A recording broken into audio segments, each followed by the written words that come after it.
It's funny because for a long time with my work, I have asked celebrities around the world to endorse it, and have had success.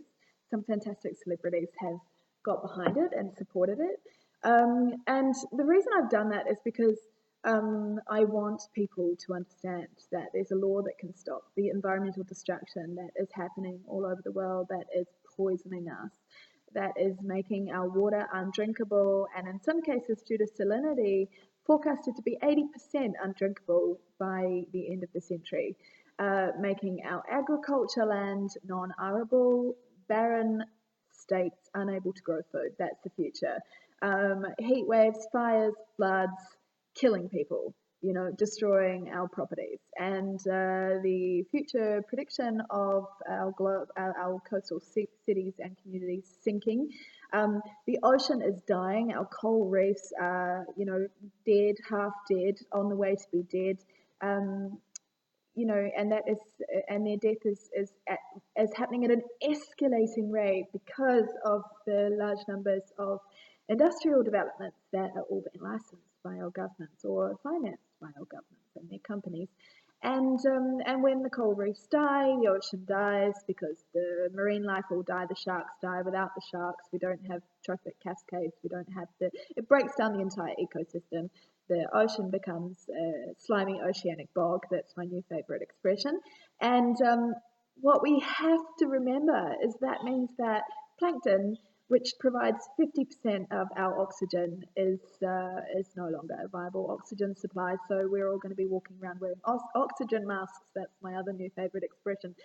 So it's quite important what's happening at the moment. And so if you have children, if you have family, if you imagine a future for your offspring, then this law that I'm working to bring to life really should matter to you, because our national governance systems, our judicial systems, are largely corrupt. You can make an argument that almost every single one of them is biased in economic favour towards fossil fuel model, and the fact that it is killing us is not being considered by the judgments that are coming through, and the economic model and these big industrial businesses are being supported and facilitated to continue destroying us. It sounds dramatic, but that's exactly what they're doing. They're destroying our ecosystems, which eventually destroy us. That is the most essential requirement to life: is our clean water, our fresh air, our uncontaminated food, a living ocean, etc., etc. Oh, and oxygen. So this is really important. There's no other law existing in the world at an international level where your national government and judicial system and business leaders all and investors are all in partnership to continue big fossil fuel developments, because they're billion-dollar projects. They're hugely profitable, and without any care or concern for how many people who are destroyed by them. Whilst that goes on, this is an international law with an international court that can hold a trial, that can extradite people who are criminally liable from 122 countries in the world, who can stand trial. Therefore a verdict can be rendered, therefore the penalties can be imposed and enforced as agreed with 122 countries, that put these industrial complex decision makers, who have been killing us for years now and continue to do what can only be considered the most sophisticated, insidious genocide ever to have been brought upon us people, intentionally, deliberately, as in these people have awareness of with what they're doing, and they continue to do it. And everyone continues to kind of, shrug their shoulders, license it, facilitate it, and think that it's just how business is done, and it's not.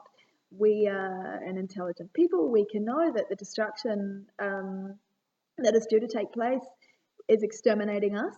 All the governments agree on that. That's why they're spending millions, if not billions, on trying to stop the harm and find a solution for climate change, when the most obvious solution is to stop the destruction and to stop it at the source, a direct mechanism to stop climate change. So I have argued this law with a number of cases. The most recent case for Australia against some of Australia's biggest billionaires like Gina Rinehart and Clive Palmer, Gautam Adani, GVK Reddy, billionaires from India, billionaires from China, and further afield, and including Tony Abbott, who conveniently, within a week of me lodging the case against him, the day that he was under review by the court, suddenly he is not a prime minister, doesn't have a job. So that's very strange. But the fact is that the crime still continues and the new government is now criminally liable. And the point is, can I convince people to support this case and this work? Being that I'm just a girl with an opinion who did the work and used my intellect, applied it, and is trying to advance change that in my really, years of experience at doing this now, most people are afraid to do. So eventually, my hope with this work is that it becomes mainstream and popular opinion that this law should be applied. It can be argued that way. You don't need to be a brain surgeon or understand law to read it in plain English and realise that the crime is being committed and it meets the exact definition of this law. So if you would like to read more about my work, you can go to sustainablequalitypurpose.com. There's a Signal, in this case, Victory Australasia, Victory Arctic, Victory Amazon, all the cases that I have been working to bring to life. And, I hope to gain your support. Welcome to send me questions and welcome to share my video. Okay, thank you.